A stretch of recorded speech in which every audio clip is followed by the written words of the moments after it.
بسم اللہ الرحمن الرحیم۔ السلام علیکم ورحمۃ اللہ وبرکاتہ۔ نیک نام مشاہیر عالم کے سوانح حیات پر ایک نظر ڈالیں تو معلوم ہوگا کہ ان میں سے بیشتر بچپن ہی میں ایسے اوصاف اور خصائل کے مالک تھے جو انہیں دوسرے بچوں سے ممتاز کرتے تھے۔ یہ تو ان لوگوں کا حال تھا جنہوں نے آگے چل کر قوم، ملک یا نوع انسانی کے فائدے کے لیے کوئی عظیم کارنامہ سر انجام دیا، لیکن خاتم النبیین محبوب رب العالمین صلی اللہ علیہ وسلم کے بچپن اور لڑکپن کا معاملہ تمام مشاہیر عالم سے یکسر جداگانہ تھا۔ آپ صلی اللہ علیہ وسلم کو آگے چل کر سارے جہانوں کی راہبری اور رہنمائی کر کے ان کے لیے رحمت اور انسانیت کے محسن بننا تھا۔ اس لیے آپ صلی اللہ علیہ وسلم کی ابتدائی زندگی کو غیر معمولی اور اوصاف کا حامل ہونا چاہیے تھا، اور فی الحقیقت وہ ایسی ہی تھی۔ حضور صلی اللہ علیہ وسلم اپنے بچپن اور لڑکپن میں نہایت پاکیزہ بلکہ بے مثل اوصاف اور اخلاق حسنہ کے مالک تھے۔ آپ صلی اللہ علیہ وسلم کے ارد گرد ہر طرف قسم و قسم کی برائیاں پھیلی ہوئی تھی، لیکن آپ صلی اللہ علیہ وسلم نے اپنے ماحول کا ذرہ برابر اثر قبول نہیں کیا۔ ہر قسم کی برائیوں سے آپ صلی اللہ علیہ وسلم دور رہتے تھے، بت پرستی سے شدید نفرت کرتے، بتوں پر چڑھاوے کا کھانا اور ان پر قربان کیے گئے جانوروں کا گوشت کھانے سے صاف انکار کر دیتے تھے۔ طبیعت میں شوخی اور ضد نام کو نہ تھی، بلکہ نرم مزاجی، شرافت، شرم و حیا، متانت، استغنا اور مخلوق خدا کے ساتھ ہمدردی میں آپ صلی اللہ علیہ وسلم اپنی مثال آپ تھے۔ کھیل تماشوں اور میلے ٹھیلوں سے آپ صلی اللہ علیہ وسلم کو مطلق کوئی دلچسپی نہ تھی۔ جس زمانے میں مکہ کے نواح میں بکریاں چراتے تھے، ایک دفعہ رات کو دل میں مکہ شہر کی رونق دیکھنے کی معصومانہ خواہش پیدا ہوئی۔ بکریوں کی نگرانی اپنے ساتھی لڑکے کے سپرد کی اور شہر کی طرف چلے۔ شہر میں داخل ہوتے ہی ایک گھر سے گانے بجانے کی آوازیں سنی۔ لوگوں سے دریافت کرنے پر معلوم ہوا کہ یہاں کسی کی شادی ہو رہی ہے۔ آپ صلی اللہ علیہ وسلم اس گھر کے قریب بیٹھ گئے۔ خدا کی قدرت یکا یک آپ صلی اللہ علیہ وسلم پر نیند کا غلبہ ہوا اور آپ صلی اللہ علیہ وسلم گہری نیند سو گئے، یہاں تک کہ دن نکل آیا اور دھوپ کی گرمی سے آپ صلی اللہ علیہ وسلم کی آنکھ کھلی۔ بیدار ہوتے ہی آپ صلی اللہ علیہ وسلم بکریوں کے پاس واپس چلے گئے۔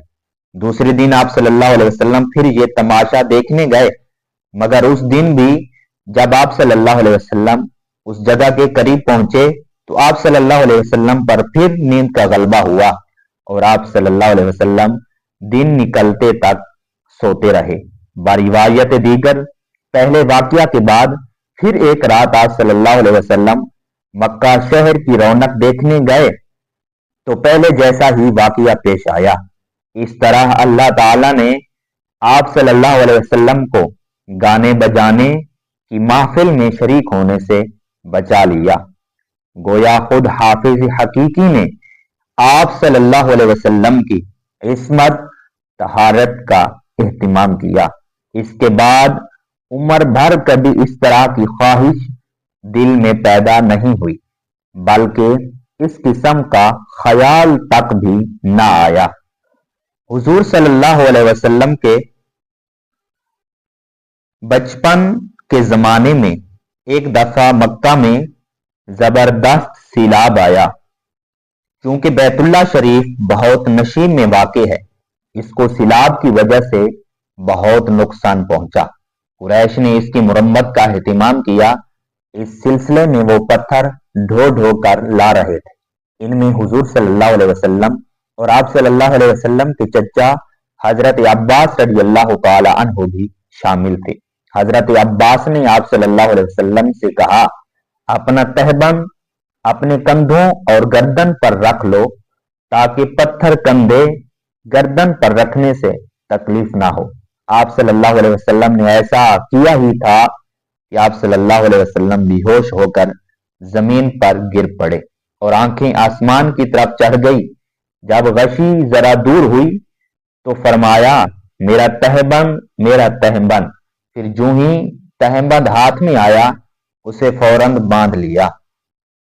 آپ صلی اللہ علیہ وسلم نے اپنا تہبند برہنگی کی حد تک نہیں کھولا تھا، اس سے پہلے ہی آپ صلی اللہ علیہ وسلم پر بے ہوشی طاری ہو گئی تھی۔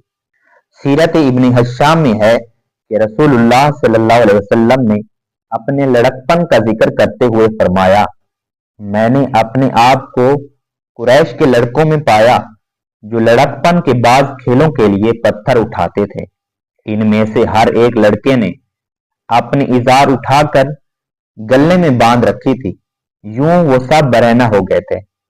میں بھی ایسا کرنے لگا تھا کہ کسی نے مجھے ایسا ایک گھونسا مارا اور کہا، اپنی ازار باندھو۔ چنانچہ میں نے اپنی ازار باندھ لی، پھر پتھر گردن پر اٹھانے لگا اور میرے تمام ساتھیوں میں صرف میری ہی ازار بندھی ہوئی تھی۔ اس روایت سے ثابت ہوتا ہے کہ حضور صلی اللہ علیہ وسلم کو بچپن ہی میں عریانی سے روک دیا تھا۔